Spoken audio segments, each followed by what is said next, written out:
Hello, it's Chaplain73 here. Welcome back. I'm here today with Bev G-Star. Hello, Bev. Hey. I'm going to be asking Bev a few questions. Bev's an artist, and we'll be finding a lot more out about her as we go on. So I will just crack on with the first question. Who are you? What do you do? And where are you based? Great question. Thanks for having me. My name's Bev G-Star, and I'm an artist and workshop host from Weston-super-Mare. I spend my days being creative, encouraging other people to be creative, running workshop tutorials, encouraging people to be creative with creativity, with whatever medium they choose to be, and most importantly, I'm a mum. Yeah, you've got to add that one in there. Yeah. So you're in Weston-super-Mare. I've got a particular fondness to Weston-super-Mare because I have painted there, so I like Weston.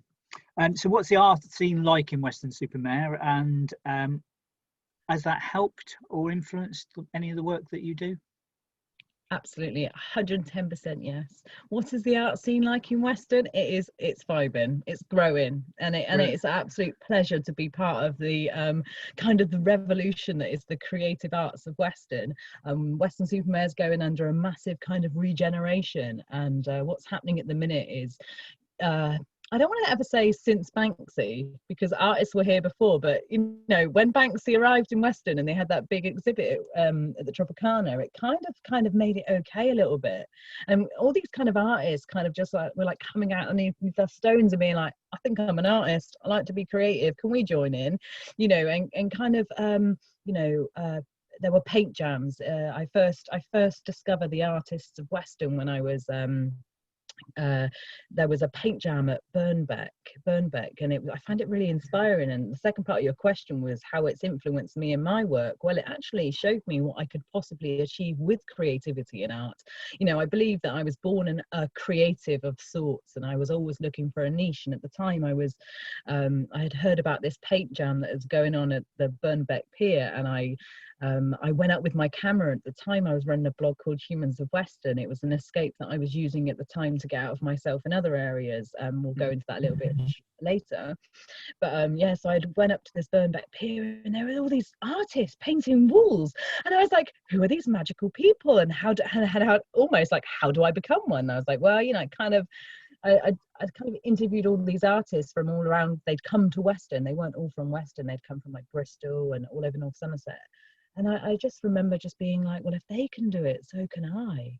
And, you know, they were so willing and loving to share tips about how they were painting walls and boards. I just was blown away by it. And it really changed my life, because before that, as a little girl, I was creative. I was always imagined myself painting walls, but I never really knew how to kind of have permission to become an artist and paint a wall. Yeah. I'm just the guys at Burnbeck. It worked for me. Brilliant. I was invited to that, but I didn't actually get there in the end. I couldn't get up to Weston for the day for that one, but I did see all the pictures online. It looked like a great day. Yeah, I think it was a turning point. I think it was definitely a time where, I mean, because we had people in Weston doing creative arts anyway, like in creativity. I think Wormwood Rocks at the time who were a street urban, you know, Wormwood Rocks. Yeah. I'm a big fan of those guys. They were another kind of set of people, humans at the time, that had really introduced me to creative arts and what you could do with it. I believe Shell at the time, she took me to Paint Jam somewhere 2 hours away, and I was just blown away then. I just didn't know that these things were organized. I thought that wall and street painting and artwork was just kind of, I don't know what it was, but when I kind of met these guys at the Burnbeck, I was blown away. And Wormwood Rocks had showed me the way at the time, and then I was introduced to Alex Knockney. He was another, I mean, he's leading the way in one of the street artists in Weston, and Martin Darcy and Lynn, you know, all of those people had just come together. So it changed my life. It really did. Brilliant. I mean, that's a great story to hear, because I've travelled a very similar route myself. You know, a few years ago, I was just fumbling around trying to work out what to do with my art, and Yeah. I kind of stumbled across Free Art Friday, and you know, a couple of the artists there, and started following them, and then saw that they were going to paint jams and things, and ended up going to paint jams first as a spectator, and now I've painted at a couple. So it's kind of like, it's been a progressive journey, but yeah, it's a great scene to be part of, I think.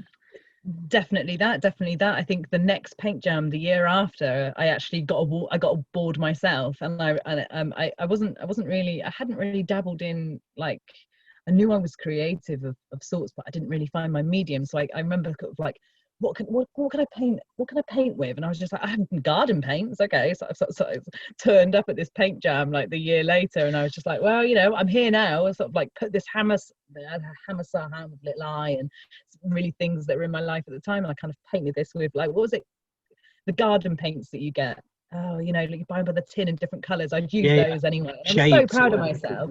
And the piece is still up at Weston Burnbeck now. I'm going to go respray paint it with, because and now I can dabble in spray paints, because I wasn't confident enough to how to use a spray paint. But again, other paint jams and watching other artists work and wanting to experiment further and be better in myself has introduced me to be able to use spray paint in my work. I think that the scene, the street art urban scene, is really inclusive and really accessible to people, and I think that's what I've liked, is the fact that I've been welcomed in. There is no elitism as such. There's not.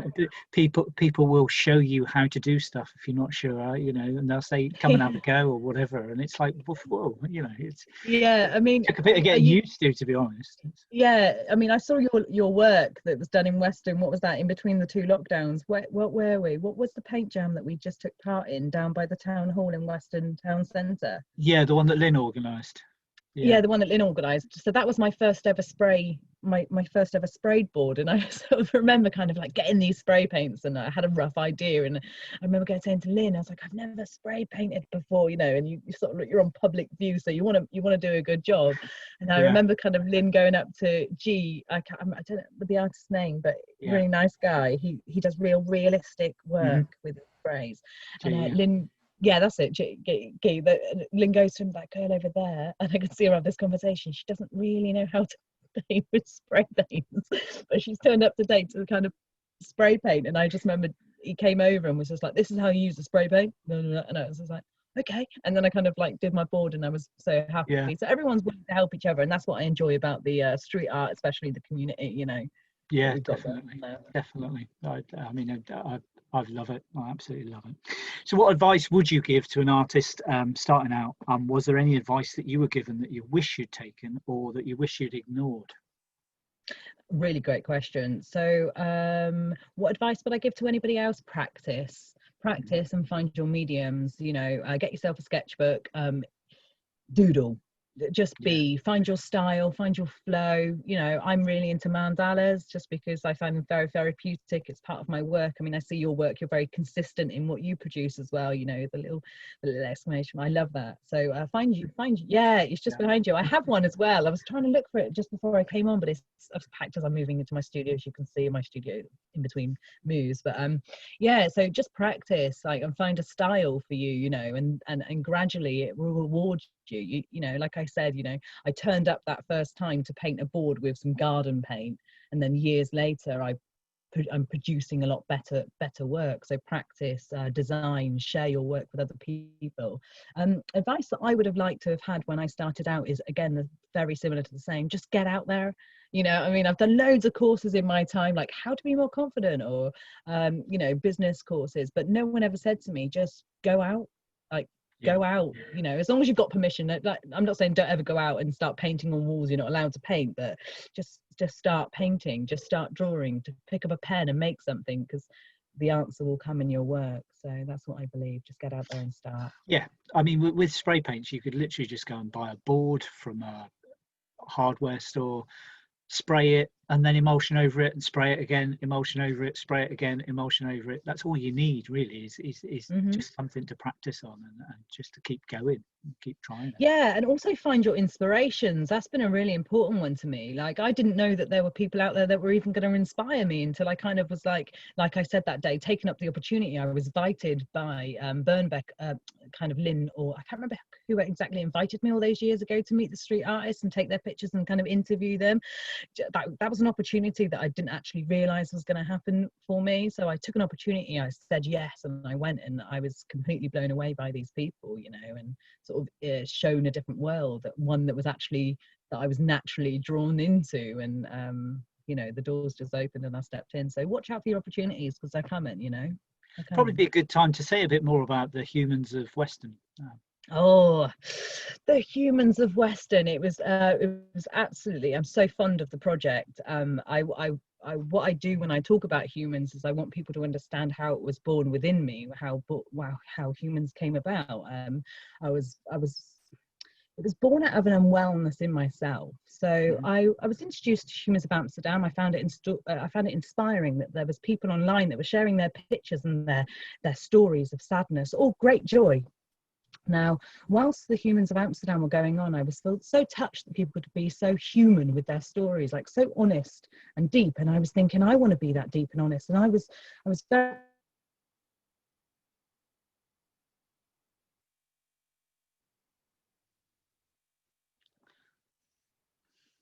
I've lost you. I don't know whether it's your connection or mine.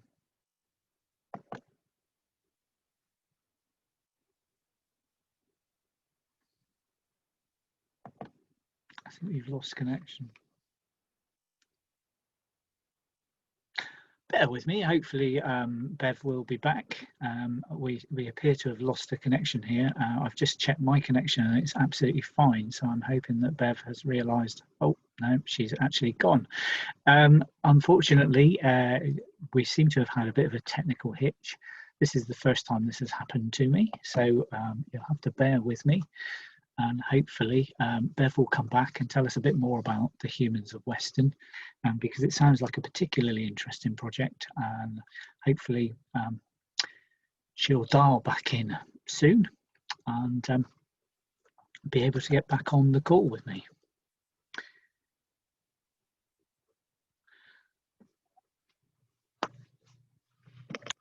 So yeah, as Bev was saying, the scene with the urban art and paint jams, etc., is something that I would highly recommend people to try and get involved with if they can, if they think that's something that will work for them, because I think that it's a very accessible scene, and hopefully, you know, people will be able to take some inspiration from what Bev was saying about the art scene and be able to feel like they can confidently join in. We are back, Bev. I seem to have lost you there. It's the first time that's ever happened. I did try and keep rolling so that we can just jump back in. Congratulations. We're in with you were just discussing the Humans of Weston, and I think we got about as far as to say that it was something that came from an unwellness within yourself. I'm going to jump straight back in, because I think it's really important for people to understand how this was born, because it wasn't just a hobby. I was in one of the darkest places in my life I'd been, and I was looking for an escape and an outlet along with my creativity, and I needed something to drive me, to build me, and to help me out. And Humans was born out of my despair. And I remember when I first went out into Western High Street, and I'd kind of had this idea that I wanted to be part of the Humans project. I wanted to appear taking pictures of people and telling their story. Now, there was a few things that held me back. One was my confidence and the place that I was in. I was not the kind of, I was kind of a confident going, but especially in that time in my life, I wasn't. So I kind of like got into town, and I was my camera, and I was like walking around the streets, and I was like trying to give myself this, like, you need to walk up to somebody and ask them if you can take their photo. And I was just like, and I remember kind of this first guy, and I was like, hi, excuse me, can I like take your photo? Like, not really being in the best place to even have been rejected. And a few people said no, but I was just like, no, this is for you. You need to sort of grow from this. And I remember walking up to this guy, and I was like, excuse me, sir, do you need a hand? Like, he was like uploading his scooter into his car. It's like an old man. And I was like, all right, now I've done you a favor. I've helped you put your scooter. I was like, I'm wondering if you can help me in return. My name's Bev. I'm feeling a little low. I'm trying to sort of grow my confidence, and this is how I'm doing it, taking pictures and hearing stories. And I remember he just stood there proudly and said, of course, my darling, you can take my photo. And I remember like taking this photo, and I was like, wow. And then I was like, got my dictaphone out, like shaking. I was like, and now can you tell me something like about yourself? And I sort of press record, and he was just like, oh yeah, and whatever quote it was. And that's how Human was born. And I remember each time I'd interviewed somebody, I was like, oh my God, that feels good. Oh my God, that feels good. And I just couldn't stop. And so much so that Humans actually took over my life. It was an incredible experience. And then years later into the project, I met a guy called Alex Knockney. No, I hadn't met Alex. I'd met Alex when I was painting. No, he was painting at Burnbeck, and he'd approached me and said, oh, this is great stuff. I think he'd really like the Halloween I did, the Halloween section of Humans of Weston, where I went out on Halloween and I was in the dark of night taking these really cool pictures of people. And that was probably one of my best features, like my best articles. And Alex said, I've got an idea. How about you get in front of the camera and I kind of like interview, you would do the interviews. And I was thinking, that's exactly what I want. That's exactly what I want to do with this project. However, I wasn't very confident in front of the camera. Yeah. And I remember, and you've got to, and this is why I need to tell everybody about the stories of Human and where I was when I started the Humans. I was in a very extremely dark place. And here was me going online and kind of just like sort of sort of like unveiling myself to the world. And then I remember I was also behind the scenes of this. I had some traumatic experiences happening in my life. So also, and I remember waking up one morning, or I think I had a baby as well, so I was like a little bit post-depression going on as well. And I remember waking up and I just remember like this woman on the line being like, that is the worst interview. She is terrible. Look at her. She's awful. And I just remember just like completely just breaking down. And I was just like, who does that? Who like goes online and just rips people apart and that? And Alec was a lot thicker skin than me. He just didn't really care what they were saying. But I just remember I was just like completely heartbroken. I was like, do you not understand where this pain to do this project has come from? You know, it's a bit like you if you were to do an piece of art and like put it online and people just rip it apart. Yeah. But they weren't. They're ripping like everything I tried, and I just ended up being even more mentally unwell with it. So I had to put it down because it just was breaking my heart. And the other thing is I'm dyslexic, so like here's me writing stories like with dyslexia, but this creative genius, because I believe I am kind of a creative genius of sorts, like just despite all my odds, I still am with a broken camera and, you know, kids and these experiences that happened in my life. I kind of still was like fighting to sort of like improve my creative. Yeah. Exactly. And yet people were ripping it down, and I just was just like, no, I need to stop this. I need to put it down. And Humans has been asleep for 3 years until about 2-3 weeks ago. Well, I mean, it's always been on my mind to bring Humans of Weston back. It's like a passion. You know, I have like boards here of ideas that I've always wanted to do. And about 3 weeks ago, I was just like, I was more inspired by yourself, Darren. I was very inspired by you. I was like, this guy is doing it. He's going online. He's interviewing artists. That's what I should be doing anyway. Bev, get your kit together, book an interview. And I did. And that's Brilliant. Again how the rebirth of Humans. So, but thank you for letting me share that, because I'm very precious. No problem. West, deep with me, and that's it. No, I'm glad that this has inspired somebody. It's you know, if it inspires one person, then, you know, I feel good about that, and it's nice to know that story. So if you could spend a day with another artist, and that artist could be living or dead, we're going to create miracles here, who would you choose to spend a day with? I don't really know many famous artists. I'm not the kind of girl that does her research on artists. I mean, I like artwork online, and I'm sure there's a lot of my artist friends being like, oh my God, you should have said that artist. But I would actually like to spend some time with Sarah Marshall. You actually interviewed her a couple of weeks ago. Now, Sarah, I actually saw her work at Faces, the Cannabis Education Centre that I'd also have painted at too, also, which you've got some work there, haven't you? Yeah, I've got a piece in the garden there, yeah. You have got a piece, yeah, I saw that. That was the first piece of live painting I ever did. That was done at Burnham. So. Oh. And they've saved it, and it's stayed there for years and just appeared in the garden at Faces. I was just like, I didn't even know it was there until Angus was doing his piece, and he sent me a photo saying your piece is still here. I was like, I didn't even know it was there. I thought that had been scrapped years ago. I didn't know that. I thought that you'd gone and painted it on site. No. And again, Angus is another great artist. Angus is another artist I met on Humans of Weston, and I follow his work, and he's, you know, he's up there with the best of them. But I definitely like to spend some time with Sarah Marshall. I took for granted her availability to me in Weston. When we turned up at the last spray jam that we were in Weston Town Centre, I knew Sarah was going to be there, and I'd seen her work, and it's so fluid, and she does all these mad creative colours, and I thought I'm gonna catch her, I'm gonna corner her later. But I think I ended up, by the time the paint jam was over, I ended up with a little bit of heat stroke, because it was so boiling hot that day. It was a really hot day, yeah. Yeah, it was mad. Really, what I should have done, and I learned in the past as well, don't paint walls in boiling hot sun, because me over here is pale skin. I'm not very good with the heat anyway. So that's a lesson that I'll learn. And you're talking to a ginger here. So. Yeah, no, I was actually going to say I've got ginger skin, but I didn't want to offend anyone. But yeah, but I was really sort of, I turned up at the last paint jam and I was just like, you are going to paint. And I didn't sort of involve myself with any artists, and I kind of took it for granted. So I would like to spend some time with Sarah Marshall, and I think I'm going to one day, and I'm going to let her spray something, and I'm going to watch, because I think she'll be great influence in my future work. Brilliant. And so what's in store for the future? What's in store for Bev G Star in the future? Well, I am as creative as everybody else. I'm constantly thinking of ideas, how to improve myself, or projects. You know, some of them work, some of them don't. Over lockdown, I spent time every week going live to give people creative inspiration while they were in lockdown with something creative they can find around their home. Like, my skills aren't just in painting, they're in a few different things. What's next for Bev G Star? More of that. So more of the on live. I've got a lot of funded projects. I'm running a project. I don't know if I'm allowed to announce, but I'm going to say it anyway. I've just been awarded, along with another artist in Weston from Super Rocks, we've been awarded some money to run creative workshops for people in recovery.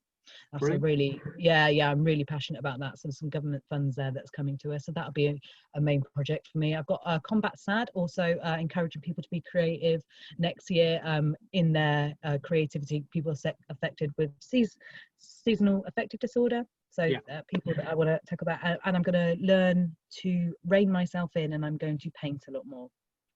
So I'm going to take some time off over Christmas, just myself, because I just have not stopped from the minute, you know, March hit. I've just been like, be great, make, but for purpose of for other people. Whereas I'd like to give back to myself a gift and maybe draw and paint some portraits.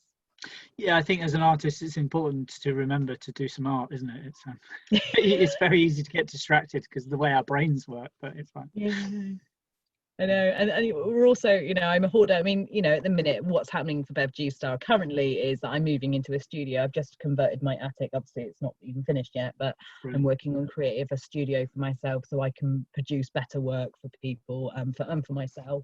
And obviously, you know, it isn't being an artist if you want to make it as an artist in regard to business and actually produce money from it, because we don't like to talk about money. You know what I mean? Because it's like, it's the evil of being art. What, you're making money from art? You know what I mean? It's an absolute outrage to some people, but it's not. It's a really beneficial skill that people need, and whether that's running workshops and teaching people to be creative, or selling your artwork, where it comes to dream catchers that I've got in the background, it doesn't really matter. But so a business side of the art as an artist has to be straight and narrow for me to even think about me unlocking my brain to be creative. So that's important. So they're the things that happen in over Christmas and early. And obviously Humans of Weston, massive for that. I got some great ideas in store. I've never put that one down. So brilliant. Well, thank you very much. I could sit and talk to you all day, because I just love hearing about people's creativity and ideas and stuff, but we'll have to bring this to a close, otherwise it will just be far too long for anybody to watch. It's been great talking to you today. Thanks for taking some time out and having a chat with me, and all the best for the future. My pleasure. If you've liked what you've seen today, please hit the subscribe below, subscribe to my channel, and I'll see you in the next video. Thank you very much.